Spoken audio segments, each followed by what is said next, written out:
Hello les amis, j'espère que vous allez bien, ravi de vous retrouver sur ma chaîne pour une nouvelle vidéo. Je suis très contente de filmer cette vidéo, j'espère que vous avez vu le titre. C'est ma première story time. Les gars, il s'est passé beaucoup de choses quand je suis venue au début ici aux États-Unis. Vraiment, je tenais quand même à vous faire des story time de 3 minutes maximum, en tout cas peut-être 3-4 minutes. Mais vraiment des petites story time pour vous expliquer ce que j'ai vécu un tout petit peu au début de mon intégration aux États-Unis. Donc j'espère que ça va vous plaire, c'est la première. Si ça vous plaît, dites en commentaire, Rolia, continue avec des story time parce qu'on kiffe trop. Si ça vous plaît pas aussi, dites que c'est bof quoi, voilà. Donc avant de commencer la vidéo les amis, je vais vous demander de vous abonner juste en bas et n'oubliez pas d'activer la cloche de notification et aussi à liker la vidéo. On commence avec la story time, on est en août 2022, je venais d'arriver aux États-Unis, il fallait que je fasse mes papiers et tout ça. Je vous ai fait une vidéo où je vous expliquais un peu comment j'ai eu tous mes papiers en moins d'un mois. Donc là c'était la fois où je suis allée faire mon ID. Je vous ai dit dans la vidéo que je suis repartie 2 fois. Donc, si vous ne l'avez pas suivi, les gars, vous avez manqué quelque chose, allez suivre cette vidéo. Donc, je disais, la deuxième fois quand je suis allée faire mon ID, j'avais tous mes documents, j'avais mes 2 lettres, j'avais tout. Donc, j'arrive au lieu où on fait les ID. Les amis, il y avait beaucoup de gens. Donc, il fallait prendre un ticket, un numéro et tu t'assois pour attendre ton tour. C'est ce que j'ai fait. Tout se passait bien. J'ai pris un ticket, j'ai attendu mon tour. Et là, c'était mon tour. C'est une dame qui m'a accueilli. J'étais toujours avec la grande sœur qui m'accompagnait tout le temps pour mes papiers. Arrivée devant la dame, elle me dit, est-ce que tu as ton passeport? Je dis, oui, j'ai mon passeport. Elle me dit, donne-moi ton passeport. Je lui ai remis mon passeport. Elle essayait de voir le visa et tout ça. Elle était un peu comme si le visa n'était pas bien, comme s'il y avait un truc en fait. Donc moi, j'étais sereine parce que je sais que mon visa, je l'ai eu à l'ambassade, hein, frère. Donc mon visa, il est correct en fait. Après, elle me demande, est-ce que tu as déjà ta sécurité sociale? Je dis, oui, j'ai déjà ma sécurité sociale. Et là, en fait, elle prend mon passeport, elle ouvre. Elle regarde le visa. Elle me regarde. Je croyais peut-être que c'était la photo qu'on a imprimée sur le visa ou je sais pas. Donc, elle regarde la photo du passeport, elle regarde le visa, elle me regarde. Et là, elle me dit qu'il y a un petit document qui manque vraiment pour qu'elle puisse me faire l'ID. Parce que juste avec le passeport, avec le visa et ma sécurité sociale, elle ne peut pas. Donc là, je ne comprenais pas. Je dis, mais madame, de quoi est-ce que vous parlez? De quel document est-ce que vous parlez? Moi, j'ai tout. J'ai mon visa. Il y a le numéro de registration sur le visa. Il y a la date où on a imprimé mon visa. Il y a tout, en fait. Si on a pu me faire la sécurité sociale, ce n'est pas l'ID que tu ne vas pas vouloir me faire. Là, elle comprenait rien, en fait. Elle appelait sa collègue et tout ça. Avant même qu'elle appelle sa collègue... nous, on était là avec la grande sœur, on s'est dit, mais vraiment, de quoi est-ce qu'elle parle? On va essayer d'appeler l'immigration et tout ça pour demander s'il y a un papier qu'ils peuvent nous donner et tout ça. Donc, on s'est retiré. On a fait passer d'autres personnes. Je vous ai dit qu'il y avait beaucoup de gens. On a fait passer d'autres personnes avant moi. On est allé s'asseoir quelque part pour pouvoir appeler l'immigration. Donc, on a cherché sur Google le numéro et tout ça. On a appelé. On a dit, voilà, je viens d'arriver aux États-Unis il y a tant de jours. Et là, je veux faire mon ID. Ils disent qu'avec le passeport seulement, ils ne peuvent pas me faire l'ID. Est-ce que vous pouvez nous donner un document supplémentaire qui permettra aux agents de me faire l'ID? Parce que là, avec le passeport seulement, ils ne veulent pas. Le gars qui était au téléphone avec nous, je pense que lui aussi ne comprenait pas. Il commence à dire des trucs, qu'il faut payer d'abord la green card, que le numéro, donnez juste votre numéro de dossier, votre CN, les trucs comme ça. Donc, c'était embrouillé dans ma tête. Je ne comprenais rien. Donc, déjà là, j'étais déstabilisée. Moi, je vous ai dit, je suis une personne qui est très motivée. Je n'aime pas quand les choses prennent beaucoup de temps comme ça. Tu appelles, on te donne d'autres informations. Tu fais ceci, on te dit de faire cela. Donc, moi, je baissais pas les bras, mais j'étais vraiment agacée. J'étais déjà en colère, j'étais déjà déçue. Franchement, en ce moment-là, je me disais, vas-y, ça m'énerve en fait. Malgré que j'étais fatiguée, déstabilisée, énervée, tout ce que vous voulez les gars, je n'ai pas baissé les bras. Je vous dis toujours de ne pas baisser les bras. Je n'ai pas baissé les bras. J'ai demandé encore à la sœur de rappeler l'immigration pour pouvoir demander à ce qu'on nous explique avec plus de détails parce qu'on ne comprenait rien. Donc elle a rappelé, elle a dit au monsieur, est-ce que vous pouvez nous envoyer un petit document juste qui prouve qu'elle a vraiment eu son visa, qu'elle est vraiment aux États-Unis par le biais de la déveloterie et aussi qu'elle a vraiment besoin de son ID en fait. On veut vraiment faire l'ID. Donc ce document-là va nous permettre de faire l'ID aujourd'hui.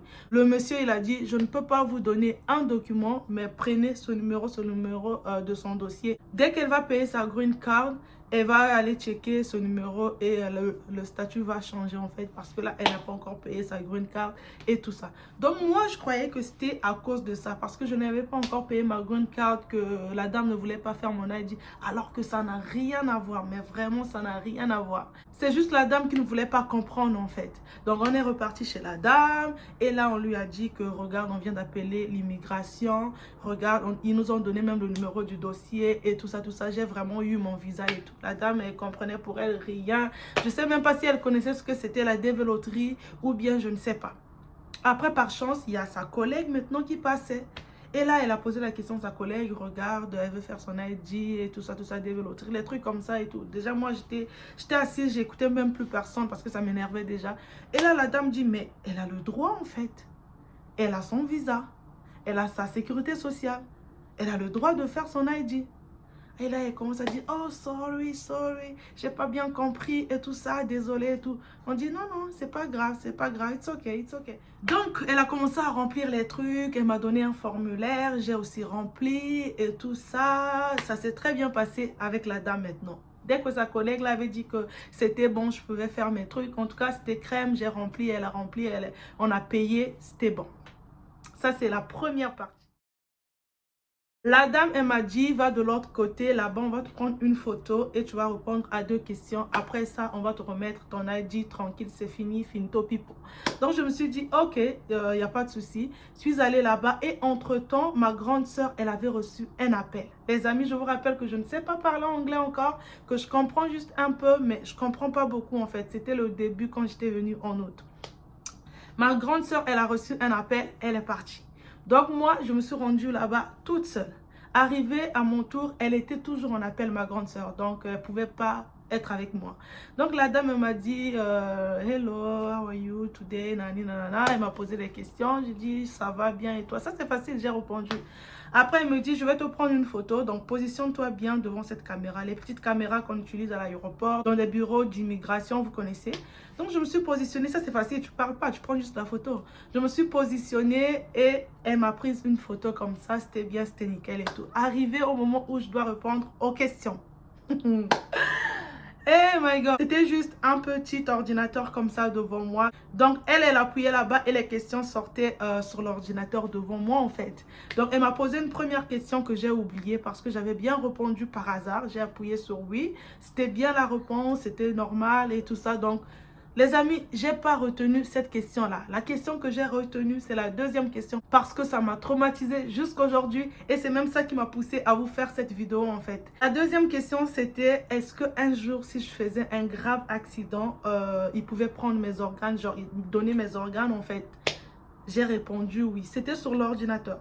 Tu sais, l'anglais où on te parle, où quand une personne parle une langue, même si tu ne comprends pas cette langue, tu comprends au moins un tout petit peu. Mais là, c'était sur l'ordinateur. C'était écrit et tout ça. Donc, je ne comprenais pas vraiment ce que ça voulait dire et tout ça. Donc, j'ai appuyé sur oui. La dame, elle m'a regardé. Elle m'a dit non, change. Donc, j'étais confuse. Je ne sais pas si je dois changer. Si je dois appeler ma grande soeur. Je ne sais pas pourquoi elle me dit de changer. La dame était tout simplement gentille en fait. Elle voulait que je change ma réponse. Mais moi, je me disais pourquoi elle me demande de changer. En fait, c'est comme si j'étais sûre de ma... c'est comme si j'étais sûre de ma réponse. Donc, j'ai fait signe à ma grande soeur qui était toujours au téléphone. Et c'est elle qui est venue. Elle me dit, Rolia, on t'a demandé si tu faisais un grave accident un jour, est-ce que tu accepterais qu'on puisse utiliser tes organes pour d'autres personnes? J'étais choquée. Mais vraiment, j'étais choquée. J'ai dit, mais j'ai répondu oui. C'est là maintenant, on me dit, ah ouais, cette dame, elle est gentille, elle m'a dit de changer en fait. Parce que les amis, il faut savoir que quand tu fais l'accident comme ça, peut-être tu n'es pas encore morte, on prend déjà tes organes. Je ne sais pas. En fait, j'essayais d'imaginer un peu les trucs dans ma tête. Je me dis non, j'allais faire une grave erreur en fait. Donc j'ai dit à la dame, vraiment désolée, est-ce qu'on peut reprendre et tout ça. Elle a dit, il n'y a pas de souci, don't worry, it's okay. Donc elle m'a reposé les questions et j'ai répondu sur oui, la première question et non, bien évidemment. Là, je connaissais ce que c'était en fait. J'ai dit non tout de suite et là, elle a dit, ok, c'est bon, va t'asseoir, je vais faire rapidement. Elle m'a demandé mon adresse, j'ai donné mon adresse pour qu'elle puisse mettre sur mon ID. Elle m'a dit de vérifier les informations que j'avais remplies avec l'autre dame.